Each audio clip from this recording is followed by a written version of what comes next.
Okay, so I'll just give you a little bit of a background on this. It's something we've wanted to do for years and years, and like a lot of ideas for DEF CON that we've wanted to do for years and years, we've just never done it. We've gotten too overwhelmed with stuff. And so Russ came along and said, hey, you know, we should do an award ceremony. I said, yeah, that's a great idea, but we've been wanting to do that for years. But it always gets, you know, lost in the weeds. And Russ stepped up and said, hey, I'll do it. And so this has largely been all the work of Russ, and I want to give him a lot of props and a lot of recognition for stepping up and doing something that we've been meaning to do for a long time, and Russ made it happen. So the idea behind it is we don't want to be like the Pony Awards. Pony Awards are awesome, and they're really funny. But, you know, it took the Pony Awards 2 or 3 years to get going, and the same thing's going to happen here. You know, this year was more about let's get this done, let's see the community reaction, and really grow it. So next year, DEF CON 20th anniversary, we'll have this planned and going months and months in advance. We've already figured out all the ways people are cheating us and trying to vote stuff and, you know, spoof IPs and do everything to get their favorite thing recognized. So what we've done is we've taken, the winners are going to get these lucite or epoxy encased badges. And next year, what we'll do is each year they'll get that year's badge embedded in it. And you notice that we don't have all the awards up here because we don't think some of the losers are going to want to pick up their badges. So Russ is going to talk to you through the process, what we did, who the nominations are. We're going to ask the audience for your feedback on stuff. Would you have voted sort of the same way as we did? And then tell you our plans for next year. So thanks for coming. I know this is a first-year effort, and I'm really glad you guys are here at the beginning of it. So let me pass it off to Russ. All right, we're going to see how this works here.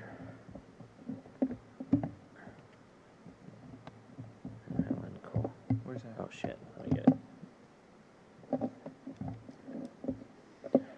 Yeah, it was a little suspicious when, well, never mind. I'm not going to reveal all the secrets at the beginning. So how did you guys hear about this? The program? You didn't see like any of the stuff on Facebook or Twitter or any of our other stuff is pretty much... Yeah. I didn't know. We got to figure out where people are hearing about this. Like, how many people here nominated something? Okay, cool. How many? And you guys, how many people voted, got involved? A couple people did. How many people are running botnets that vote for you? Yeah. Kind of like the way that you have to buy tickets for a shmoo, I think. It's like all the tickets sell out in 2.2 seconds. You got it? Okay. So you start talking. All right, so, you know, I don't know what I was thinking when I suggested this, because if you get a bunch of hackers online on an automated voting site, what you're going to end up with is a bunch of hackers on an automated voting site.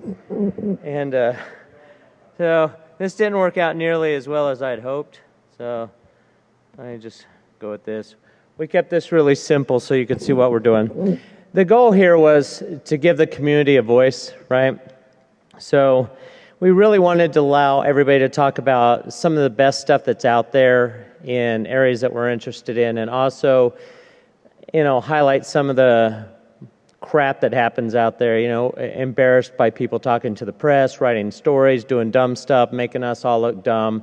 People that we generally just don't like, right? And that was kind of what we've planned for today. So we'll highlight some of the best, verbally sodomize the worst, and just try to have a good time. Bear in mind, this is the first year. The statistics from the voting are heavily skewed, and I watched votes go from roughly 400 to 1,700 in a period of 2 days, and they were all for a single candidate in each of the categories.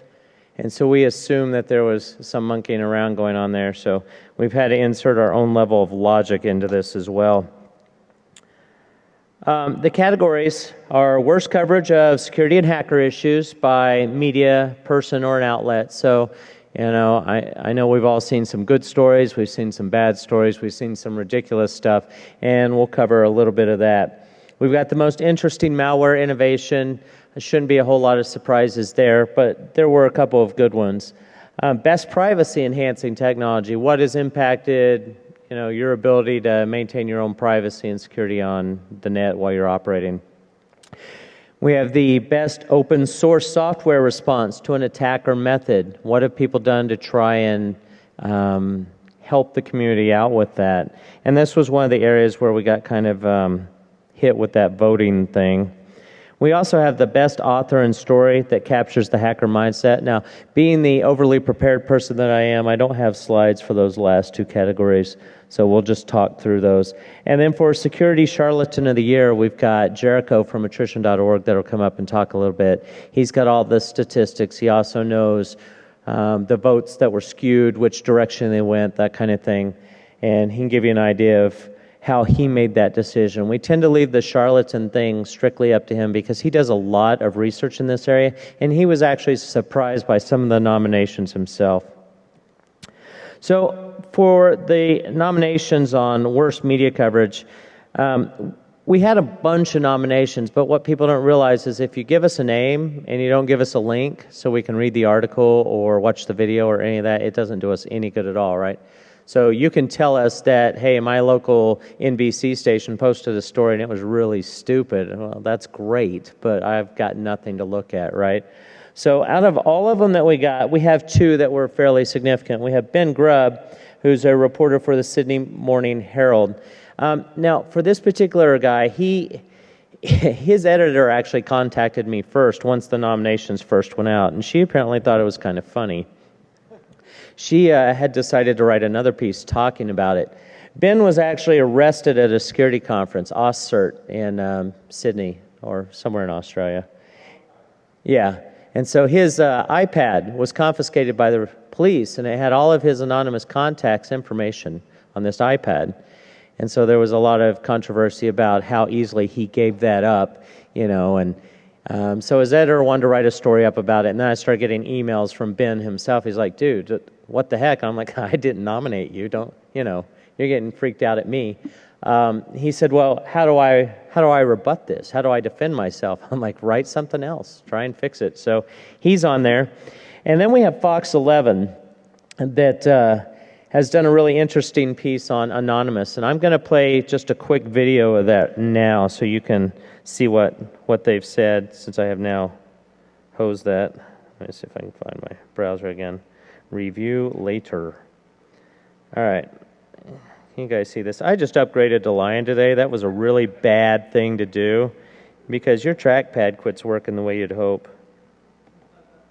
They call themselves Anonymous. They are hackers on steroids, treating the web like a real-life video game, sacking websites, invading MySpace accounts, disrupting innocent people's lives. And if you fight back, watch out. Fushman tracks down the hacker gangs in this Fox 11 investigation. Destroy, die, attack. Threats from a gang of computer hackers calling themselves Anonymous. I've had 7 different passwords and they've got them all so far. They attack innocent people like an internet hate machine. We are Anonymous. We are strong. We do not forgive. We do not forget. Those who fight back face death threats. Anonymous has even threatened to bomb sports stadiums. I believe they're domestic terrorists. Their name comes from their secret websites. It requires anyone posting on the site to remain anonymous. All right. So, just in case any of you were confused, we are really, really bad people, and Anonymous leads us in this war. So it was actually fairly easy to pick the winner of that. That was a horrible story. So if there's anybody from Fox 11 that would like to come claim your award, no one. All right. Do I? Yeah, they're in LA. Yeah, they're in LA. Yeah. So, huh? Can you have their award? She just elbowed the shit out of him for something he was getting ready to say. All right, so most interesting. What? What does the audience think on that one? So, what do you guys think out of those two? Fox 11? Yeah. Yeah. So, who else would you guys have nominated? See, the problem we had was we had significantly fewer nominations than we had people voting. And then we had everybody voting for like one person. So, anybody else? Yeah. But see, that's not useful, right? No. Because that doesn't do anything, but you can't point at one person doing a really ridiculously poor job. Everybody covering Stuxnet is kind of silly, because we had Vanity Fair that spent a week and a half with us in Abu Dhabi talking to everybody they possibly could, trying to get all the information they could. And it was a good article. It was actually very educated. Yeah, real quick, you can't even say that because Kim Zetter wrote an awesome article on Stuxnet. You know, it was like 10 pages, dissected it, gave the whole history. And you're not even listening, are you? Who said Stuxnet? Okay. Kim Zetter's article was outstanding on that. So you can't just blanket coverage it. One of the nominations was like everything WikiLeaks. Well, again, a lot of the coverage was really horrible. Some of it was good. So that's why we need specific names of a journalist, maybe even, you know, the entire outfit or a link to an article or something.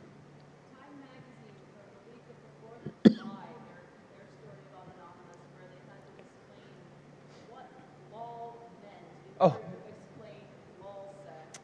Yeah. So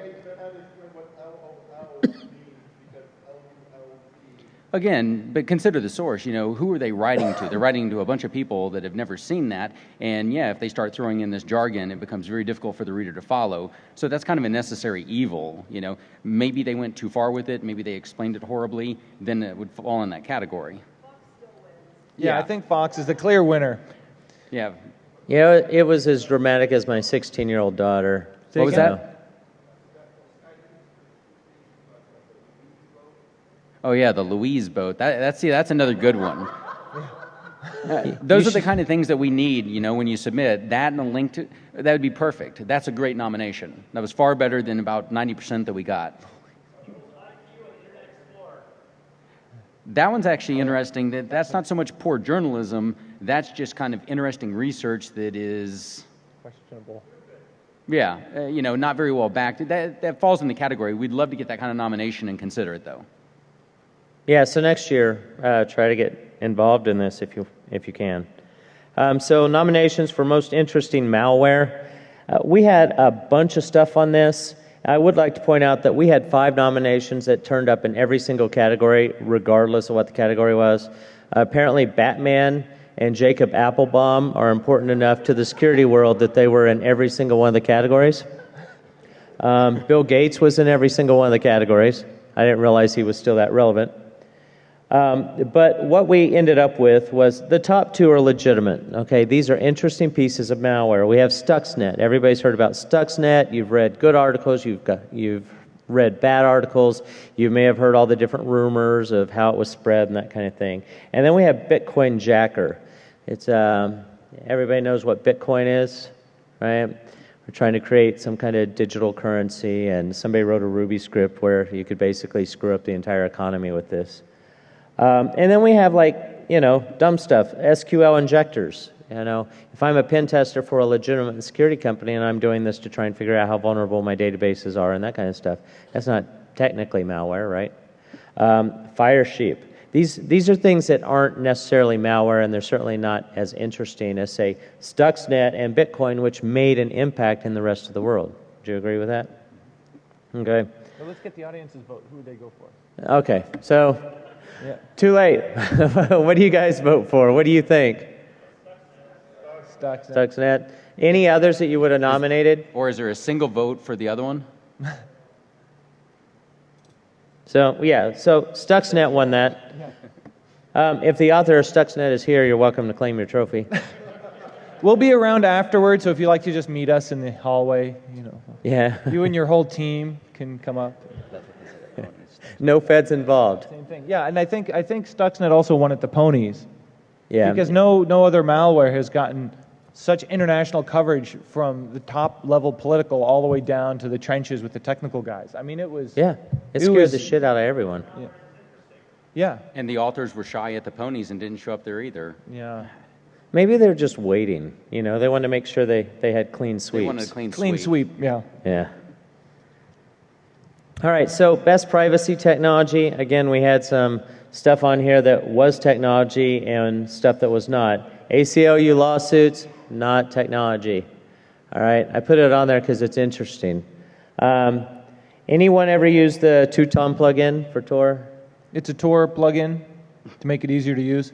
All right, so So according to the votes, I think about 99% of you should have known about this tool.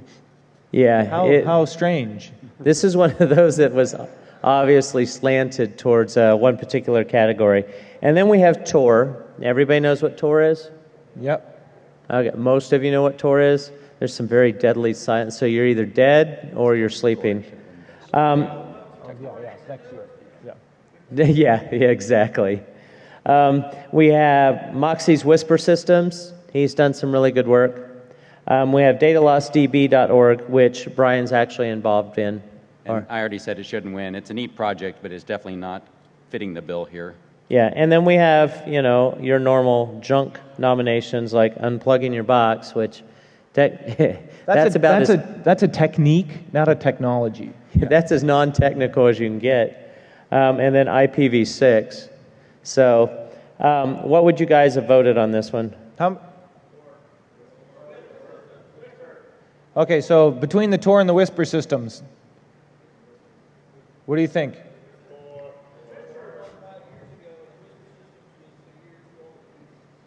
Yeah, so why don't you reveal what we're reveal who wins? Next year, we're going to call this also Best New Technology. Yeah, so Whisper Systems wins for a number of reasons. Tor has been out for a number of years, and they're doing really, really good work. But Whisper Systems and Moxie and his crew's work, they released Red Phone, at good timing. They released it for people in Egypt. They released Text Secure for text messaging. They've got the encrypted Android stuff. They got the encrypted cloud stuff. So within a year, they've released 4 significant apps to help around text security, voice security, backup security, and full device security. And that's pretty significant to come from nowhere and achieve all of those for Android. And really, honestly, I wouldn't be using my Android unless I was using Moxie's stuff. So, Right. So I think they deserve a lot of credit and recognition for really changing the landscape, all in just 1 year. Would you guys agree? Yeah, good. So hopefully Moxie's not speaking right now. He is? I hope not, so he can get his award. If All right, so for this next one, I'm gonna actually go to the responses that we've got here, and these are the nominations that we received. Okay, and this is best open source software response to an attacker method. And as you look through here, I kind of want you to see the filth that we had to filter through to get to anything interesting, because there's a lot of crap in here. The FBI arresting the face of terrorism without her bunny ears. What the hell does that mean? I mean, that's not open source software, and it's not really helpful. Metasploit, it's debatable whether that's open source anymore. Who thinks that's still open source?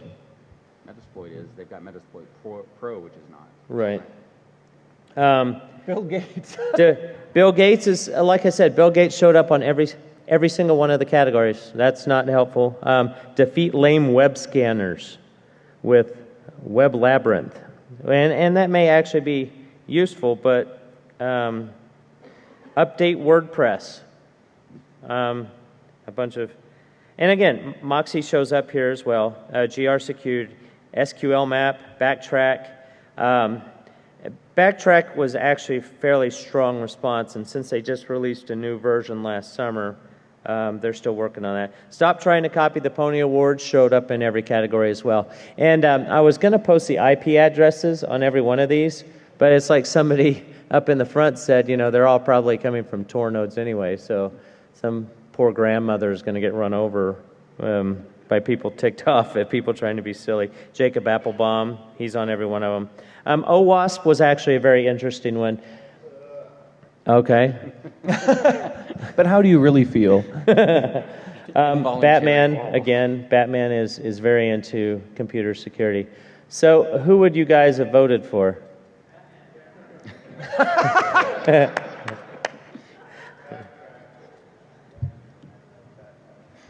Jeff? Yeah, I think. Who do you think? I think Backtrack. Yeah. Backtrack actually gets this one. Out of all the nominations we got, that was actually the one that stood out and made a difference. Well, and they've been good for a number of years. Yeah. It's a mature product. They're actually very, very dedicated to it. they're walking around here. I think they're speakers here as well, right? Yeah. Chris and his groups? Yeah, Chris, yeah. So, very, very good guys. And then the last one, best author and story. Now, before I show you what all the responses are, I do want to mention we got 2 or 3 really, really good nominations here, and I was actually excited to see those. And then we got a whole bunch that are kind of crap. Somebody nominated a 18th century British novelist or something, some woman, or maybe it was 19th century, that wrote romances or something. I actually had to look the name up. And I'm like, okay, so probably not representing the hacker mindset. But there were multiple of those kinds of things. So let me show you what we've got here, and you guys can let me know what you think. There has been a problem communicating, and I am not getting on this network. Fucking hackers. Yeah, I know. Okay, hang on. It's a Mac, it should just work, right? Yeah. Unplugging so you can't see who I connect to. And turn Donkey porn. Okay, he's connecting to me. I know one of the authors was Bill Breen, a techno weenie. He actually runs all the registration for Defcon. So in his spare time of not handing you guys badges, he actually did write Down to the Wire. A book Down called to the, Across the Wire. Down to the Wire. Down the Wire. Yeah. And it's actually really, really good. And I was kind of hoping it would win myself, but there we go. We'll plug back in and try this again. And get my mouse back. You are not connected to the internet. That's how I work. Don't record that token, because that's probably your authentication token right there. There we go. Camera flashes. All right, best author. Show responses. There we go. Lulsec showed up on this. How is Lulsec an author? God, freaking lying. All right. So, Jason Street. And he has some books. Yeah, he's got a book. It's a legitimate. Stop laughing. He didn't write it. It wasn't me. Space Rogue for Hacker News Network. I think that's actually legitimate as well. He still writes a lot of that stuff, right? Mm-hmm. Ars Technica, Peter Bright. He actually wrote on Anonymous attacking H.P. Gary. But that's more of a news story. That's not capturing really the mind. Yeah, it's not really capturing the hacker mindset unless you're anonymous. Yeah.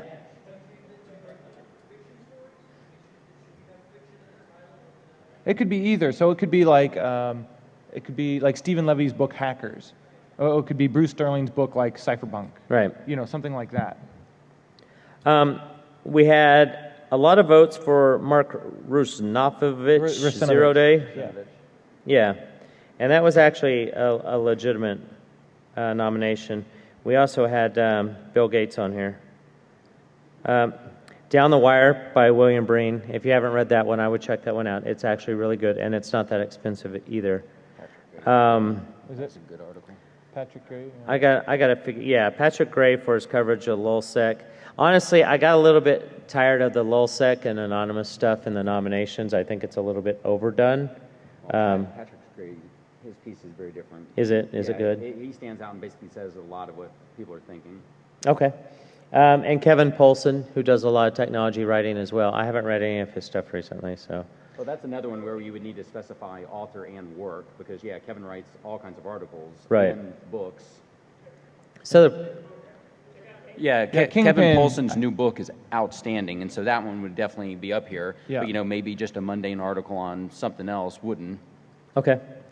So, Brian, Jeff, what do you guys think? I'm either going for the. I'm guessing I would either go for the Mark Rusanovich's. Or I would go for what was up further. The I can't remember his name. The person you were mentioning. Patrick Gray. Yeah, Patrick Gray. Oh, Patrick Gray. Extensive right. article. So, what about you guys? Rusinovich.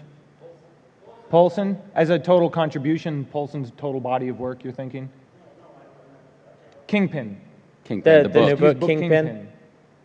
Kevin Polson's book, Kingpin, you mean? Kingpin, yeah.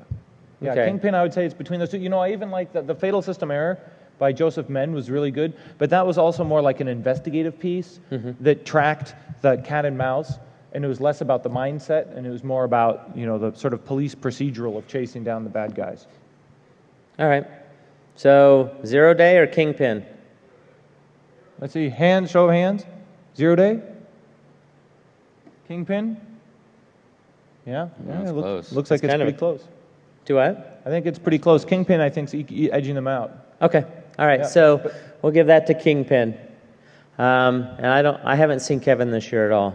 No, I don't think he's here. Yeah. So we'll have to mail him his. Or give it to Zach. All right. And Yeah, so Kim, we'll give it to Kim. for the last one, and this is actually the most important category in my opinion, we have a lot of people that go out there and they call themselves security experts, and this actually kind of goes back to the worst media coverage as well, because you see a lot of these people on CNN and Fox News, and they'll hire anybody as long as there's a marketing guy that tells you they're an expert in the security field. And I'm going to let Brian talk a little bit more about it, but there is a difference between somebody that is unethical and makes poor decisions versus somebody that actually doesn't know what the hell they're talking about. So, Right. And you've been doing this for a long time. Yeah, actually one of the very first charlatans we put up was Gregory Evans in 2002. So while most people think, hey, it's a recent thing, the last year or two, no, it actually goes back. And ironically enough, in the past week, we got evidence. Well, we have not what we can publish on, but we have the initial evidence that says even his real crappy high-tech memoirs of a high-tech hustler was written by an employee, that he didn't even write that. So yeah, it's just an ongoing saga. But as Russ said, one of the distinctions is with the charlatan, you know, you have to kind of think of snake oil. It's the guy pitching something that doesn't really know what he's doing. He's not an expert, and obviously he, she, whatever. Where one of the most common nominations for this was like Aaron Barr. Well, I was on a panel regarding that earlier. Aaron Barr, he may be an asshole, he may be unethical, he may be money-driven, but it doesn't mean he was charlatan. If you actually read through his stuff, a lot of what he was proposing is being done by other companies, and they are doing it very successfully, and they are making a shit ton of money off of it. So you can't call him a charlatan for that. You call him a jerk or whatever else, you know. It's almost like a confidence game, right? They're misrepresenting themselves to be something they aren't. Right. So as an example, because this one's well known, Gregory Evans, he goes in and says, hey, I'm an expert. And one of the first things he quotes is, you know, I was arrested for hacking and I served 2 years for hacking. Well, as the details show, no, he never hacked anything. All he would do is call up, and it wasn't even social engineering by the definition today. He would basically steal a phone line and resell it for profit. And he wasn't the one that even secured the phone numbers. So yeah, there's a difference between, you know, a charlatan and a dick. Or he's both, you know. Or criminal. Some of the other nominations we got, Ankit Fadia, one of the Indian whiz kids, which is a growing phenomenon. In the last year, I think we added 3 more to the charlatan page. From India? Yeah, all India. It's a growing thing. It's like Ankit Fadia started when he was 14. Well, next one, started when he was 13. Gifted a computer when he was 12. It's like every goddamn year, someone a little younger comes up. And one of them was, I think his name is Sahil Khan. So he decided, I'm going to write a couple books, and it was full of plagiarism. And I forgot, I think I actually mailed him and said, you know, what the hell are you doing? So he may have mailed me. Anyway, we got to chatting, and I said, you know, this is plagiarism. And he says, well, when are you going to remove this page? And I didn't even miss a beat. I said, never. You know, it's going to stay up. It's a permanent mark on your record, you know. So he says, well, you know, I basically want to become a lawyer. I was like, good luck with that, you know. You know, when you go into law school, try not to plagiarize. Either way, we had a great conversation. In the end, he learned his lesson. He said, you know, he's never going to plagiarize again. So it's a great thing, you know, that sure, he screwed up, but he learned from his mistake. Some of the others don't even contact you or... Right. You know, for the most part, they don't. And here's a great one, like going back to Evans. Evans doesn't understand that my real name, Brian, and Jericho, I'm the same guy, even though it was in an article last week by Pennenberg. He also thinks that one of those two names is Randy Morris, an ex-employee of his, and he still can't make the distinction that any of this is involved with attrition. So when he filed a court case that was involving us, he filed us as a John Doe. This is the same guy that goes out and says, I'm a technical expert at computer forensics. I dig up thousands of pages of evidence on blah, blah, blah. You know, that really embodies the charlatan. One of the other names that came up that surprised me, Christian Heinrich. Does anyone know that name? What's the story there? Yeah. Well, okay.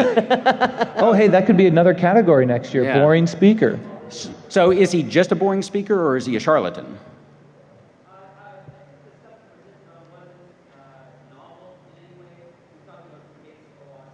Okay. Was any of it wrong, or did he flat out say, ooh, look at this basic stuff, it's brand new and revolutionary? Okay, anyway, his name came up way too many times, so he's now going on my to-do list.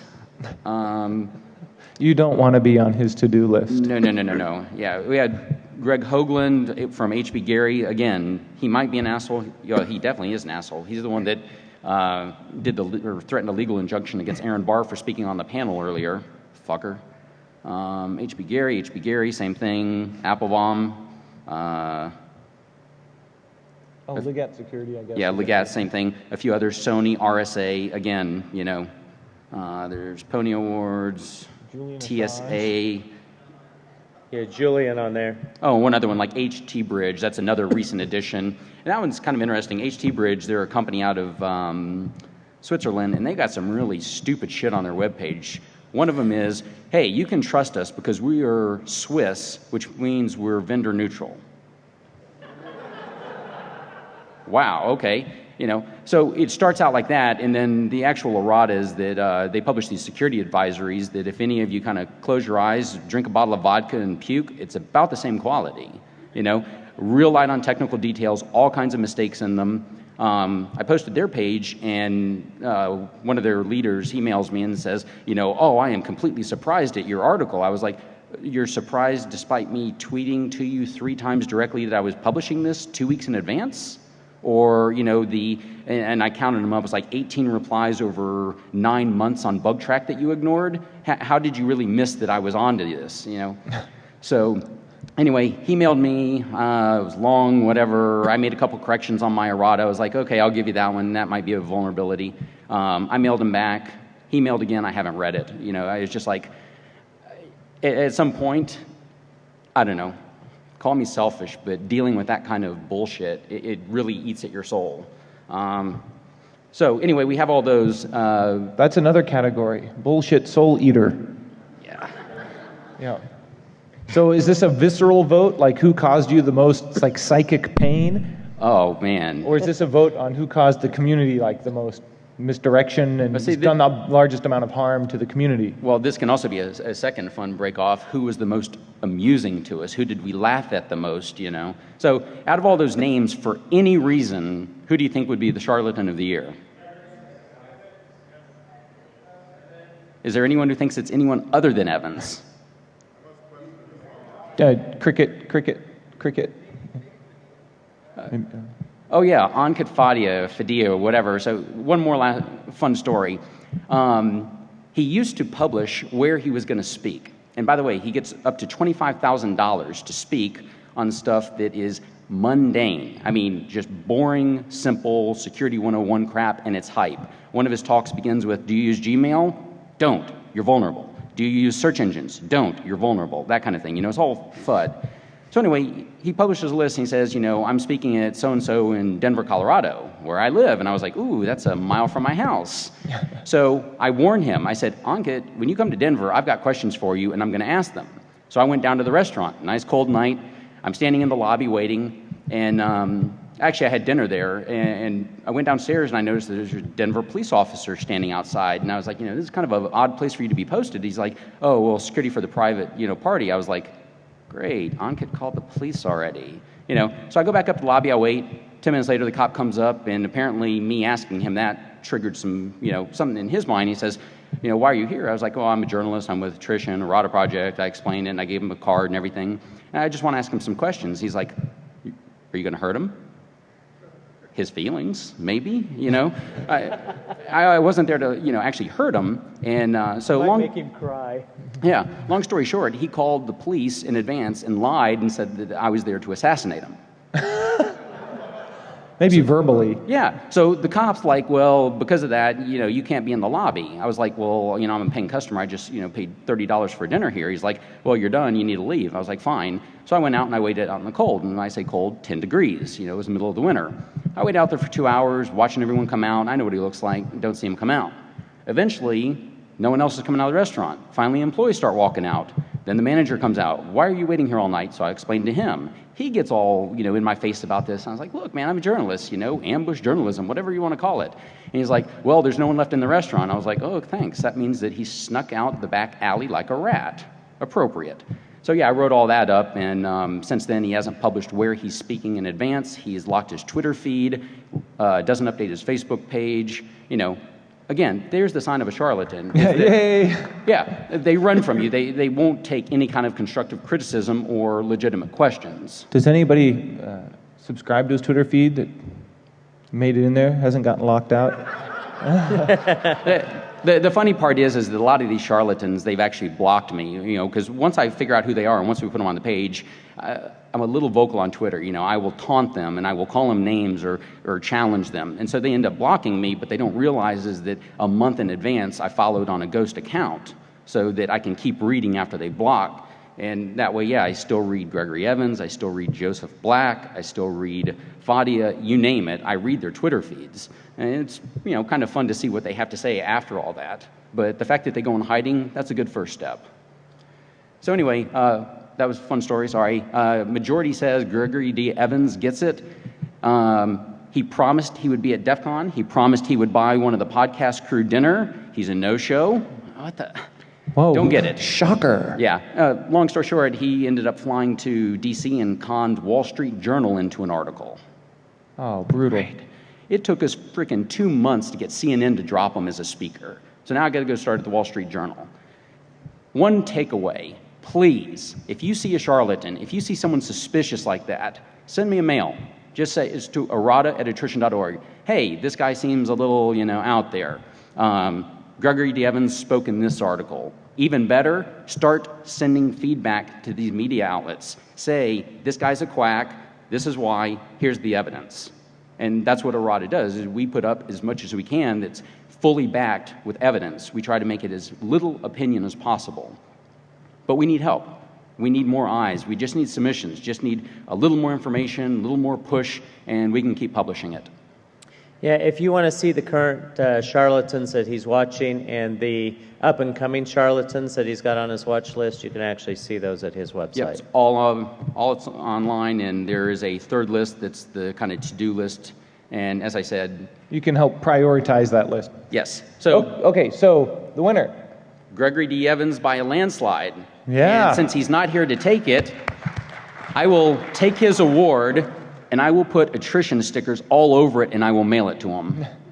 Got to take a picture of that before you send it to him. Yeah. So he will get a very special box with that and, maybe some squirrel poo in it. Oh. All right, so for next year, we're going to increase the number of categories. We're going to change the way we do the voting and the nominations. I think this is a good number of categories. Do you think, like, one more maybe? One or two more. Maybe. Yeah, maybe one or two. I don't want it to be too complicated.